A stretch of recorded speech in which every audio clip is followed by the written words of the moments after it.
Good evening, Good evening. Toastmasters. I would like everybody to try something for you. You can close your eyes or keep your eyes open, it's up to you. I want you to think of a pivotal moment in your life where you felt like this was a crowning achievement. Was it graduating from school? Was it raising your right hand, taking the oath of office? Was it passing that big test that you've been studying for? Was it finishing that big race, finally getting 300 on that PT test? Or passing that PT test? What was that moment for you? For me, that moment was 2006, senior year, high school track and field. In 2006, I got out of school early. So as I'm at home during lunchtime, laying in my bed, I'm thinking to myself, today is my moment. Today is the day that I've worked so hard for. Today is the 2006 Indoor County Championships, and it's my time to shine. I'm ranked number 6 in the county. I spoke to my coach earlier that day. I have a good chance to win. Today is my day. The race comes, I toe the line, and I'm thinking to myself, today is that day. Take off, boom! I win. In 1 minute and 11 seconds, I had ran 500 meters on an indoor track, 2006. And as I was excited to hear my name called, it felt great. I got to celebrate with my friends. My mom and dad came to see me, my coach. And I thought back to myself, what led me to this moment? A great man once said, we're defined by our experiences. We are the sum of our experiences. Those experiences make us who we are. But oftentimes we think of these crowning achievements and these magical moments for us. But we don't think about what it took to get to that moment until we're in the moment. Going back to earlier, think about what it took for you to get to that crowning moment. As I think back what it took for me to get to that championship, I'm from Maryland. It gets pretty cold during the wintertime. So I think back to all those outdoor practices. I think about school getting out 2 hours early because there's 3 feet of snow outside. And I think about the phone call to my coach when he says, we still have practice. I see you on the track in 20 minutes. I think about walking down the hill to the track, seeing the track covered in snow. I'm kicking the snow out of the way, trying to make a lane to run, because this is my moment. That's how bad I wanted to win. Not only are we defined by our experiences, but we're defined by those small victories. Those small victories, the moments that we take for granted, are the ones that get us to where we really want to be. Those moments get us to our crowning achievements. Last night, Leonardo DiCaprio wins his first Academy Award for Best Actor in a Motion Picture for The Revenant. That was his 6th nomination. 5 other times he sat in the audience, so proud, so confident, so appreciative of the fact that the Academy even recognized his work. And 5 other times he heard somebody else's name called. Wow. What do you do in that moment? The Academy Award is the top award for any actor. To win that award was a crowning achievement.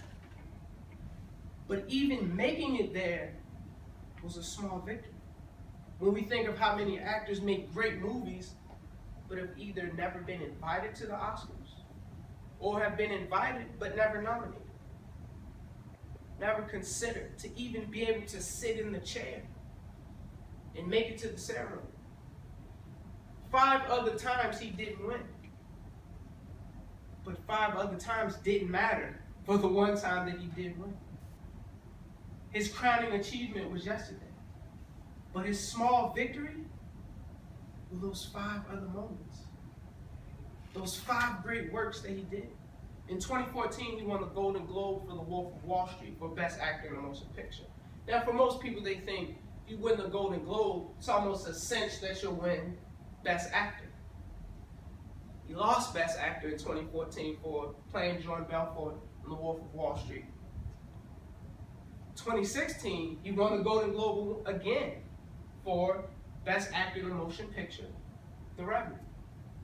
Only this time, he won that Academy Award. You see, that Golden Globe was his small victory. Think back to your life. Again, think back to those small victories. A small victory for me is today. This is the actual agenda for my very first Toastmaster speech. These are the notes for my speech. All day at work, I'm thinking about, this is my first Toastmaster speech. The first speech is a small introduction of who you are. So I'm sitting at my desk and I'm writing and I'm thinking to myself, I'm going to talk about where I was born, talk about how I'm a middle child, talk about my family, things like that. Then I sat in the meeting and I started jotting down notes. What came of it was, all I have is my vision. That first meeting was a small victory. I can't make it to company communicate if I don't make the first speech. And then I thought to all my other speeches. My second speech, the 3 pillars of self-sustainment. How we have to be in tune and be in balance, mentally, spiritually, and physically. My third speech, criticism is not the enemy. Something we learn about in Toastmasters. Receiving that criticism was a small victory. I went back today and read some of the criticism from my other speeches. Slow down, make eye contact, move around a little bit. Those were small victories. All of those marks, all that time that those people took out to critique me, helped me to make it hit. As I stand with the agenda that has my name, speech number 10. 9 speeches were a small victory that led up to my crowning achievement, my 10th speech. And oftentimes we think, wow, what does that crowning achievement do for us? It makes you hungry. Everybody knows once you win once, that's all it takes. Because once I win once, I have to win again. Nobody likes losing. It's always fun to win.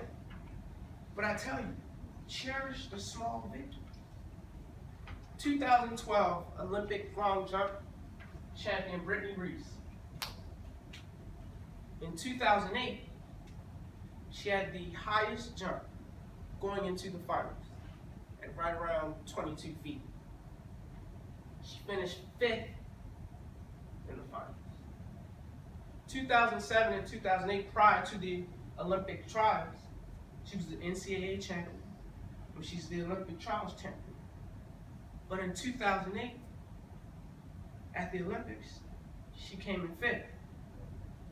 Wow. What does that do? I made it all the way to the Olympics. I'm number 1 going into the finals, and I don't make it to the podium. What do? Go back, I rethink my game plan. I think about what got me here. Because the difference between 1st and 5th, the margin is that much. How much do you want it? How bad are you willing to work? 2009, she was the world outdoor champion. 2010, she was the world indoor champion. 2011, she was the world outdoor champion again. And in 2012, she got her Olympic gold medal. There's 4 other races that led up to her gold medal were small victories. Toastmasters, I tell you this, cherish those small victories. For those small victories take you to your crowning achievement. They take you to your moment. When you finally realize and you throw your hands in the air and you realize, I have done it. I have accomplished and made it to where I want to. Thank you.